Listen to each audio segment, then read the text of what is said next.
In some of your data, you actually said that it's what, 60% of people who actually need help getting to the blooming stage? Well, I just so happened to have thought you might ask something like that. Here's so the global results, first of all, just under 10,000 people, so just about 5,000 leaders, 5,000 non-leaders across 11 countries, Nola.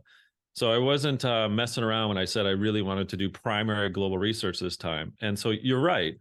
41% of those that were surveyed and assessed find themselves in the blooming phase, which is pretty good, I guess, with the other 60 odd percent, 59% in one of the other three personas. So again, my point in the book is that, you might take this assessment, which is free, by the way, for anyone now.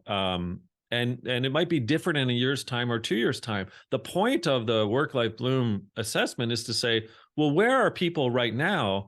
But what is it that's failing on some of those work and or life factors that then a leader or the senior leadership team need to be thinking about, so that we might help people in that particular phase of their work and or life to become a blooming individual.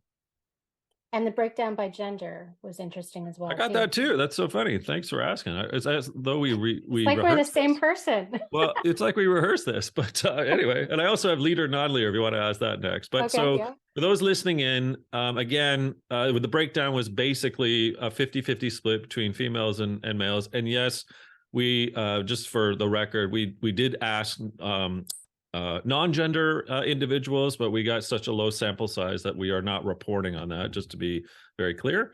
So from a male perspective, 50% of males are, quote, blooming, yet it drops somewhat precipitously for females down to 32%, which is saying something in the data about what it is that we need to be thinking about that can create these work-life factors better, not just for all team members, but for females in particular. An 18-point difference between males, that to me is sad and frightening. So we need to do something about that. And then the last one I'll show you, and I'll shut up, is the leaders versus non-leaders, which again paints a pretty good picture. Well, not a good one. So only, if you will, 48% of leaders are, quote, blooming, with another 52% in the other personas. But it drops for non-leaders to 26%. And so given that we did survey 50% leaders, 50% non, and you see this drop like this, it's rather telling and sad, because what non-leaders are telling us is that we need more help from our leader to help us in this kind of work-life imbalance, and thus the integration that we're talking about here. Now, with gender inequity in the workplace, is there a correlation between the female and the non-leaders?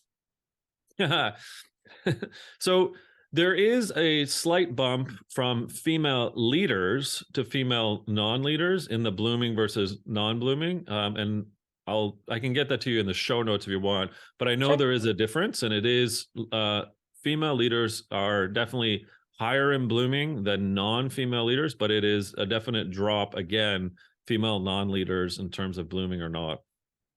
And was there a further correlation with caregivers? Yeah, and that's the thing. So I identified actually this part in the book.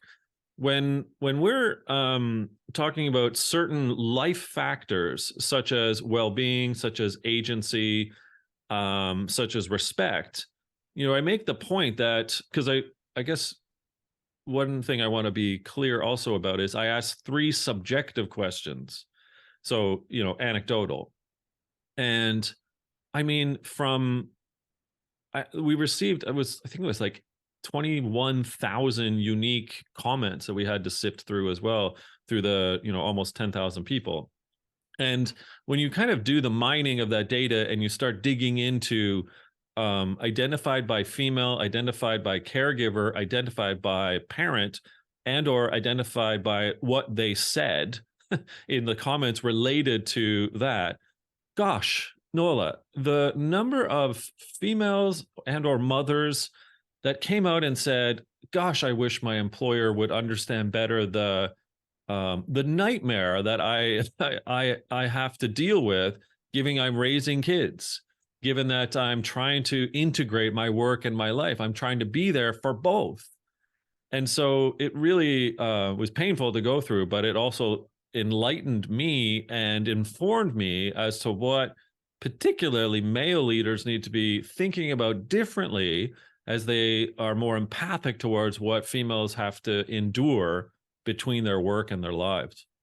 And Thank you know you. what? Actually, so I know we're recording today in sort of mid-June-ish, but there are several very large multinational companies that are sort of forcing their people back into the office, Yes. and and whether BIPOC and or caregivers, there's some serious issues that these mostly white male senior leaders are suggesting, as if like we weren't, as I mentioned during kind of the pandemic era, we weren't doing well before. And so just to make people come in for the sake of I just need to see you work, hammering away on a keyboard, to me says more about the trust factor of the work factor, right? And the fact that these senior leaders are not trusting females enough that they need to be in the office 4 or 5 days straight, like we were pre-pandemic. It's crazy. Like it's just nuts. Yeah, I agree. And it's also related to respect. So it's not only do they not trust them, but it's do they respect the life experience that those people are sharing.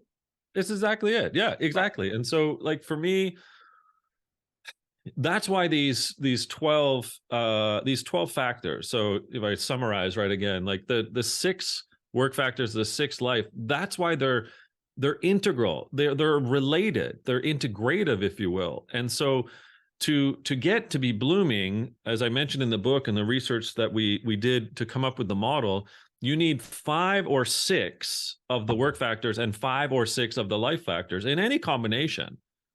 But that's why, if like we were seeing in some of the correlated results, that often trust and respect are together. Now, if trust and respect were off on both sides, both the work and the life factor, sorry, and then you just needed one of the other factors to be sort of negative, then the thing falls apart.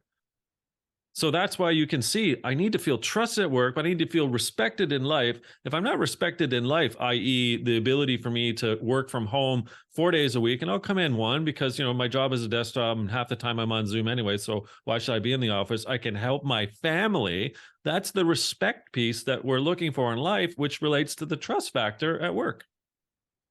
Yeah, no, I agree. And it's interesting because, and again, I know you don't know me very well, but before my role was restructured, I actually founded an employee resource group for parenting and caregiving Huh. because I knew this was coming because I'd lived it since 2012. And that's where I'm actually leading into your comments about employee activism. If leaders are not actually taking the initiatives to trust and respect and invest in people and make sure that they've got what they need to be successful in both life and work, what's the end result going to be if people are not getting that